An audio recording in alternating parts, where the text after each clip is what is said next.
Welcome to this BVTV Today's Leaders podcast, coming to you from the UK studios of BizVision.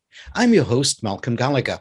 Now, this is episode 2 in a trilogy with the author of Language of Leadership, Joel Schwartzberg. Hello again, Joel.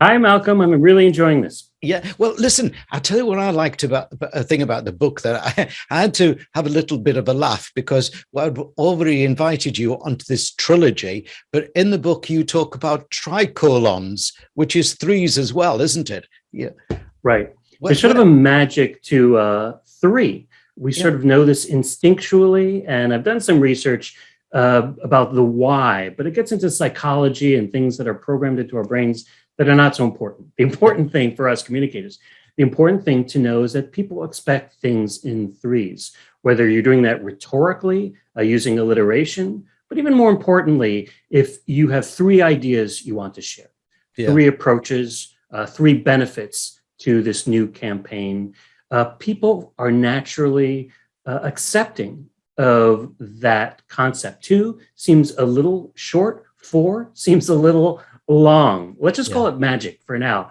But I definitely recommend trying to keep conveyances in that framework. Yeah, well, it's well known that your President Bush won his second term through sticking to the 3 Fs. No matter anybody tried to do it, he stuck to family, fiscal, flag. That's what we're about, family, fiscal, flag. And everybody tried to divert him wherever, but he kept focused upon family, fiscal, flag. And as you know, he got his second term.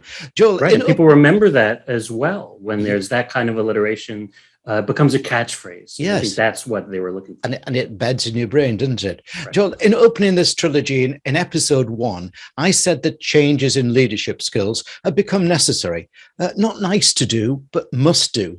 So let's talk about your thoughts on the new ways to best leverage the right communication tools for the job, with a focus on virtual Zoom meetings, just as we're doing now. What should leaders be thinking and doing? So when we moved from, let's say, rooms to Zooms, there were many assumptions that I could do the same thing. Basically, just me and my voice. So I'll just pretend that I'm in a room. The problem is a lot of things changed, but they not only presented challenges, they also presented opportunities. One of the best metaphors I've seen starts with this question: would you hold a meeting in an elevator? The answer is no, because we're too close to each other. There's not a chance to gesture. You don't see other physical cues. But that's what a Zoom, or whether you're using Microsoft Teams or Skype or whatever your platform is, that's what it's like, because our faces are this close. There are a lot of distractions. What am I looking at? I'm looking at the PowerPoint. I'm looking at the chat. I'm looking at my other screen. I'm looking at my cats. I'm thinking about lunch because I'm at home. I'm in my pajama pants. Sometimes we call this Zoom fatigue, trying to reconcile being at home while your mind is at work.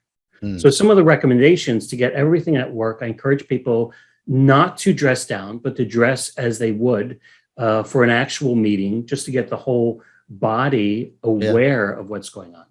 I also recommend people pay heed to their frame.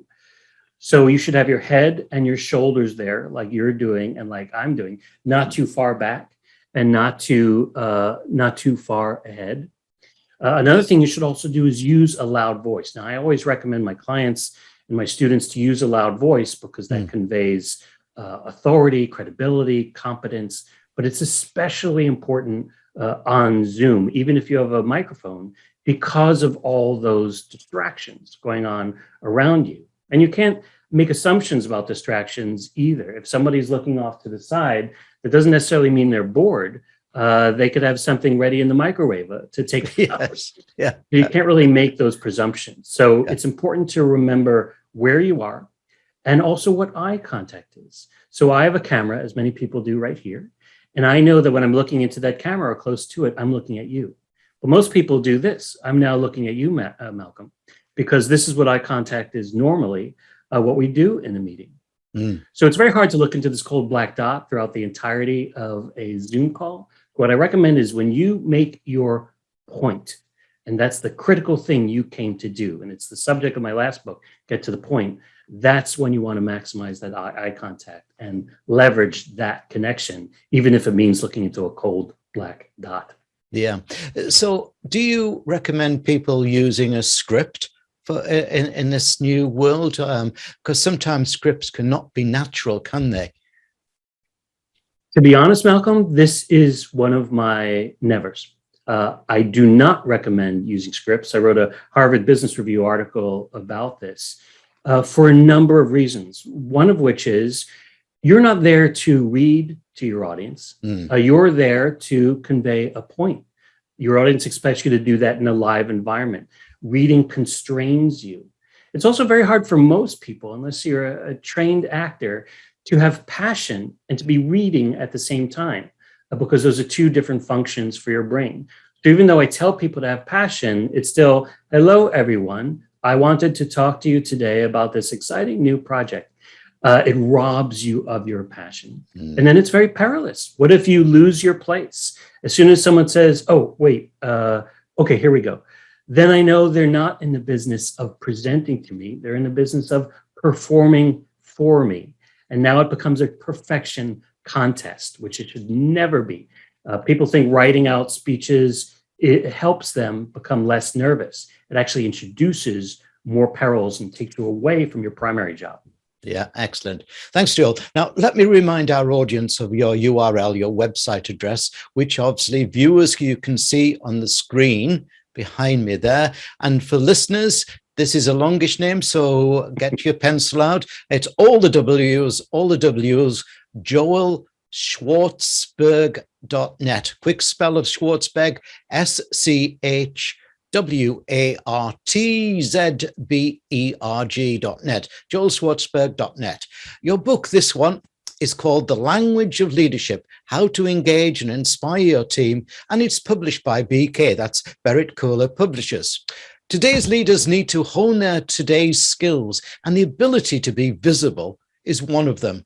Thanks, Joel, for some great thinking and insights. Thank you, Malcolm. It's a pleasure.